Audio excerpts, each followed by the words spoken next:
Good evening, everyone, and welcome to Night at the Movies. So, unfortunately, Greg couldn't be here this time because according to Brie Larson, white men are not allowed to critique the new Captain Marvel movie. So I will be here by myself. Let's get I have so much to say though! Let's just get through the notes here. They're ruining my comic, guys! So, actually, the movie what do they opens mean it's up. for girls? And Comics are the for movie- boys, and boys rule and girls rule! The opening act was They already pretty have slow. Supergirl, don't Oh my, just get up! movies. Just come here. Just...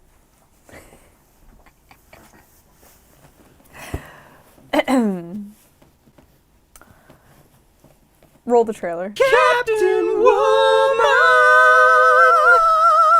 That's right, ladies. Thanks to the brilliant collaboration between Marvel and Disney, we now present you the first ever female in a movie. You heard me right. The Elizabethan era is over and women can star in their own roles. Can a woman even be a superhero? Literally no one knows. It has never been done before. So clap together, ready? No, that's the point, is to have one. Big clap, ready? 3, 2, 1. That's staying in. It's like... Your time will come. Okay. Good evening, everyone. Welcome to Night at the Movies. Tonight we saw Captain Marvel.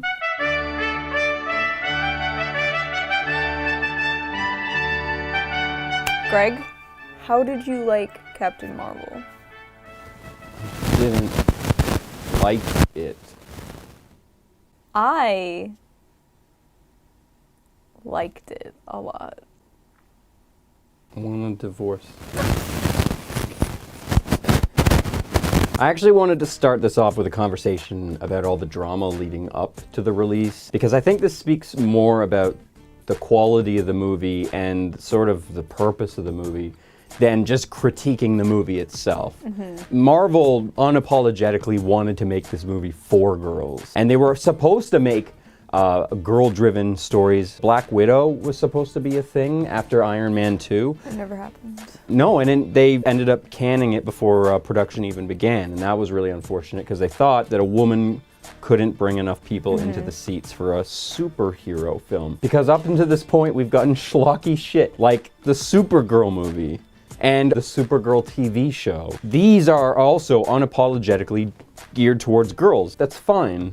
You know, you can market your shit towards whoever you want it to be for. They take it one step too far and make it a little too vapid and sort of remove any real meaning or lesson other than girl power, which is a, you know, good message, but it's, the 90s happened already. Girl power was a thing. What's after that? No more. What's the next No more step? girl power. It happened in the 90s. I'm just saying that that's not new. Okay. How about Marvel, like, really, like...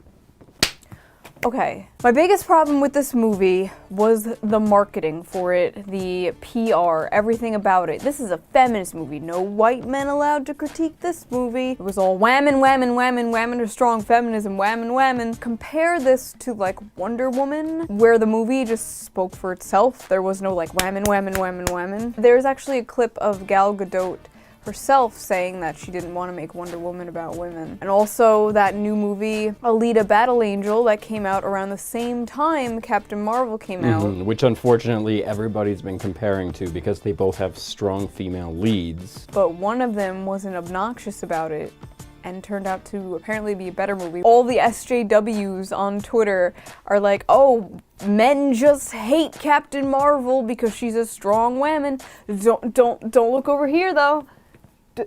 Don't look over here. There's lots of other female driven movies that came out recently. Basically anything with Scarlett Johansson, even if we end up making fun of it, like that brain? Lucy. She's using 10% of her brain.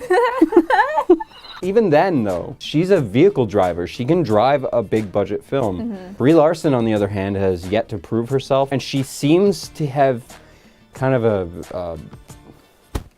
an entitlement complex, might I say. There's a lot of hints to that. Oh, really? I haven't noticed. So a little while back, One Kim Kardashian, arguably the most famous queen on earth today, was able to break the internet, and she did that with her enormous ass. Oh, yes. So Brie Larson comes along and she's like, oh, it's that easy?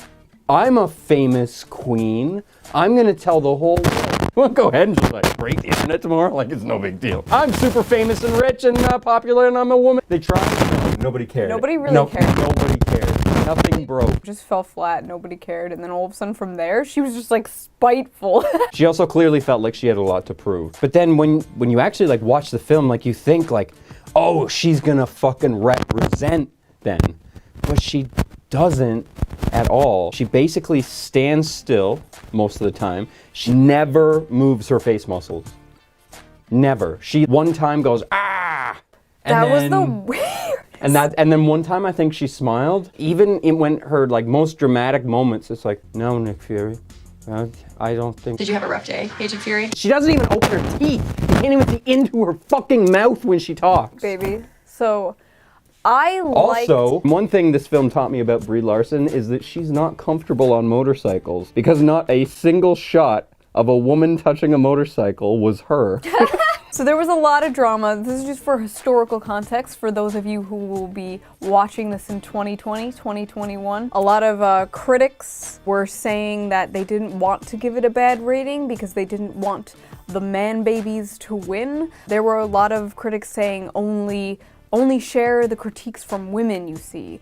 Don't share any men's critiques. There's a whole article from the Mary Sue that said, all the bad reviews are from men. Oh, what a surprise. But that wasn't true. And there was a lot of bad reviews from women. Speaking to a larger problem in Hollywood and the entertainment industry in general, is that Rotten Tomatoes is being used to sway opinions. You look at critic ratings for movies next to viewer ratings next to movies, and not only do they not match, but they tend to be polar fucking opposite of each other. And audiences are getting fucking sick of being told what movies to like. So guess what happened this time around? Rotten Tomatoes took it one step further this time and decided to delete thousands of reviews. Thousands of them. Not only that, but they pulled an Amy Schumer Netflix, remember? And got rid of with the hype meter, like how much do you want to see this movie? They completely got rid of it because of this movie. Sort of segues into what I was getting at with this being marketed towards girls. I don't think that was a smart choice to just insert a girl movie into an already established universe, because that's what they fucking did with Last Jedi. They inserted an anime, the fucking postmodernist deconstructivist anime. In a lot of the defensiveness going into this film, like we don't want to hear what men have to say about this shit. After seeing the film, I actually kind of understand where they were coming from. They were defending all the little girls that they were imagining were gonna come to the theater, and then some fucking neckbeard asshole was gonna ruin the experience for them because it's the worst Marvel movie yet, which it is. It's the worst Marvel movie yet. Okay, so I disagree with almost everything you said. I don't think it was a girl movie, first of all. I thought it was just a regular movie. Second of all, it is not the worst Marvel movie. Ant-Man 2 is the worst Marvel movie that I've ever seen. Okay, Listen. that's true. Listen. Maybe I didn't even think of that one because it's so bad. I blocked it out of my mind. Ant-Man 2, can I just go on a rant? Do you Quick. want to... Okay, Ant-Man 2 was really, really bad, and it was bad. And this was better. This was around phase 1 of being good. You know what I mean? Like, if this came out during phase 1, like before Avengers. The one I used to say was the bad one was Thor. So when I said it's the worst one, I meant it was worse than Thor. Thor was at least a movie, and the main character had development. Its tone is really weird. Also, all the Dutch angles all the time. Oh my god, oh, that's the movie? It's Dutch angles and a tiny movie set in the middle of the desert. That's Thor. Captain Marvel is not the worst Marvel movie. I thought it was up there. I thought it was around, Guardians of the Galaxy level good. Okay, I get where you're coming from with that, because on the surface it has all the pageantry and all the weight that all the films leading up to this have created, and it apes off of things from Guardians of the Galaxy and Iron Man and all sorts of other films, but it does it in a way where it doesn't really earn it. And I can forgive that if, in my mind, I believe this is a movie for my little daughter, and she won't care. If I try to marry this film in with all of those movies building up to it that it's aping from, I'm left to no other recourse than to just say that it is the most vapid, the most shallow, and the most empty Marvel film to come out yet. That doesn't mean I hated it. I didn't hate it.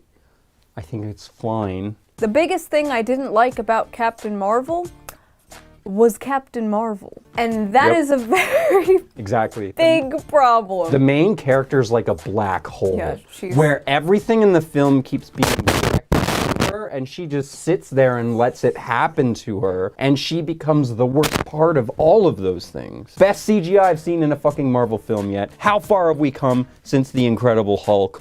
Holy shit. The best cinematography I've seen in years. It's done masterfully. The music, even though is misused in a few places, it's 90s. Yeah. And it reminds me of the 90s. It makes me feel like I'm in my favorite era. So many references to the 90s. Blockbuster, Radio Shack, all that shit. I'm that idiot in the theater. It was like, I know what that is. However, they use the imagery of Guardians of the Galaxy, but it's boring and nobody's a character and it's unwatchable. My favorite thing about the film, though, Nick motherfucking Fury. Yes, he did an amazing job. He is Samuel L. Jackson's, not his best role, but definitely his best round as Nick Fury. Yeah, and like, this was the most we've really seen of Nick Fury, kind of. And like, that's why it rounds him out as a character. When he's with Captain Marvel on the screen, she kind of seems human too. Like, she seems He's the only one that brings human out of Brie Larson. He really is. Their chemistry. I almost feel bad calling it chemistry, but their chemistry, it worked. It worked. It didn't work in the beginning. Okay, here's another thing. I hated the first act. I thought it was... Well, the intro, you mean? You want to talk about the intro? It only sets the movie up because they're like, yes, this thing happened and that happened. However, yes. Oh yes, you are like this. However, like this. It's all exposition. However, if you forget all of that setup and just try to enjoy the intro, that's literally impossible because none of the characters, you learn nothing about them except for that they talk to each other and they don't laugh. Apparently talking to each other about not laughing is rambunctious and they need to stop doing that. And then let's get right back into the exposition because this is exposition time. No characters allowed. She's like training with the guy and then he's just like, you must learn to control your emotions. That keeps being brought up in the movie, but we never see her she never loses her temper control or over emotions ever. The whole time. That's just classic feminism stuff. Like, women have emotions, which is like... Control your emotions. That's not bad, but they didn't actually do that. They just say it a couple times, but nothing happens. There was a few times I cringed in this movie. That one part where it's like some dude rolls up and he's like, hey honey, why don't you smile? Like, that's only in there because of that whole men tell women to smile, and that made me cringe flashback to really some hard. of her Air Force stuff. Guys are like, you know why they call it a cockpit, right? The other part was when the No Doubt Just a Girl started playing. That was kind of cringe. It's a good song. The timing, yeah, I love that song, but the timing was bad when the song came on, and then it just kind of awkwardly faded out. You could tell the movie was trying really hard to be Guardians of the Galaxy, but that part, it was trying extra hard when that song came on. It's like Guardians of the Galaxy if every character was Drax. That sounds amazing. That only works as a character if there's people that aren't Drax. Oh, okay, that makes sense. But if everyone's Drax, it's just people being very literal and boring with each other. That makes sense. The worst part about the intro for me, aside from the fact that they made this alien planet seem completely devoid of life, the setup was confusing enough that there was some stuff I didn't actually understand the first time watching. Because they just throw so much exposition at you. I actually started forgetting stuff. The whole intro, the whole first act, even though you said it was just the intro, felt like a TV sci-fi series, didn't it? It was very cheesy. Other than like some of the cinematography, I'd say that the quality was like Supergirl, the TV show. Yes. Most of the sets are just like archives and a house and shit. So most of the sets are just like things that you can find around anyways. All the places she goes to are these big giant empty buildings and big empty rooms. Captain Woman! Going into the film, I remember I made one prediction.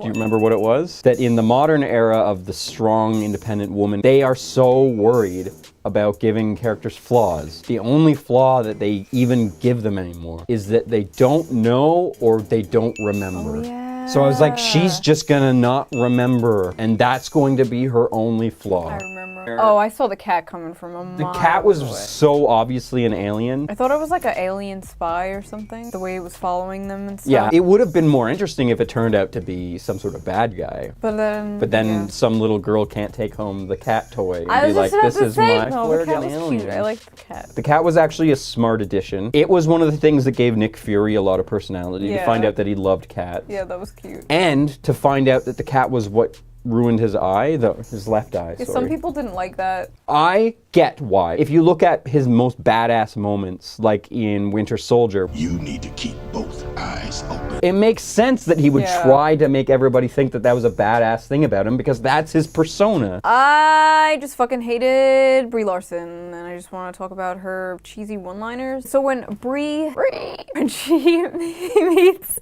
Nick Fury for the first time, she's doing her sassy banter thing, and it's really cringe, and it doesn't work at all. Congratulations, Nick Fury, you finally did something good. It's Excuse very me? off-putting. This is our main character we're supposed to like? She's annoying. This goes back to the problem I was talking about, how they don't know how to write strong lead females. They're always sassy. Like a Tony Stark, who's like arguably still kind of self-destructive, but ultimately he means well. And even when he does bad things, you're still kind of like, that's our Tony. When you get someone like a Tony saying something sassy to Nick Fury, like, congratulations, Nick, you finally did the right thing. You get where Tony's coming from. You understand he's being this, like, chaotic type, that he's got stuff to prove, that he's self-conscious. He has an inner problem, and he does that by lashing out and projecting onto other people. Why did Brie Larson do it? Because she's sassy. Because she's sassy. It's meaningless and confusing, and it makes me hate her character. And there was another part where she's like, you gonna tell me how to take off these things? Guess not. What was that? And that was right before she went, rah! I wanted to die. And there's another part, it had the same exact energy. Towards the end, she goes, so we gonna arm wrestle for the Tesseract?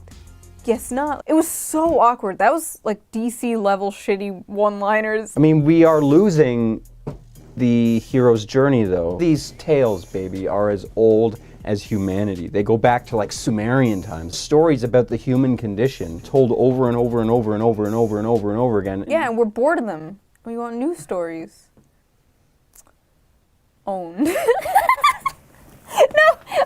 The reason that these stories are timeless is because they speak to the core of who we are as people. And now you get this like vapid stuff. It apes elements from the hero's journey. Like, it almost seems like a hero's journey. What was her big moment, like, I can do it? At the very beginning of the movie, Jude Law's doing the whole your emotions are out of control, keep them in control thing. It references this little tag that's on her neck that keeps her from using her powers or whatever. You completely forget that that fucking thing even exists until right at the end when she has her death and rebirth moment. That all happens while she's also in a some dream? dream sequence. So she pulls it off thing. in the dream, and in real life, it also came It off? broke off. They made it way too complicated by making it a dream sequence. It was just an excuse to play a Nirvana song. Yes. Which is, again, a good song, but it sort of just felt like it didn't really fit the moment that well. Yeah, the climax of the movie was honestly one of the most boring parts when she gets all super hyped up. Come here, come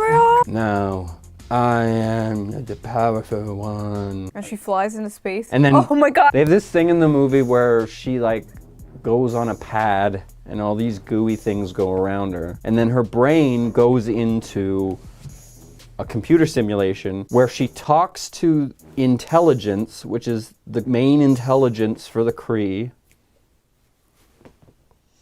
It's boring. And the intelligence presents themselves as the person that they knew the most in their life. And there's 2 times again in the movie where you see this right at the very beginning and right at the very end. And again, I completely forgot what the fuck all that was. And like, I'm an adult man and I'm very smart. I should not be confused by a little girl's movie. So that says a lot about what you fucking did, Marvel. Fix my boy shit. I want boys. Okay. Baby is gonna have so much out of context shit for people. Actually, there is no context for that. That was, just so you know, that was just pure unhinged nerd rage. I don't think it was a girls' movie. I thought it was a good movie. I almost cried twice when she goes onto the ship and then she sees the alien family and the alien kid comes up That to was the touching. dad. That was touching. That was freaking cute. The Skrull were one of the best parts of the movie. The makeup was amazing. Probably the best stage makeup I've seen in a Marvel movie yet. When he reunited with his family, that was probably the most human moment in the entire fucking movie. Which is crazy because they were green freaking aliens. Can I just go on a rant about something? Real quick? Please? Captain Marvel is gay! She's fucking gay. If you see this movie and you see her and her friend staring longingly into each other's eyes and then embracing and they hold it and she's like, my gaydar was going off. I swear to God. Yeah, I think you're just projecting your own bias into the film a little bit. Oh my God, they're so gay. Okay, all the pictures of them together, she was like Janis Joplin. So is- lesbians like Janis Joplin. So she's is Captain Marvel the dad of that little girl? no, babe.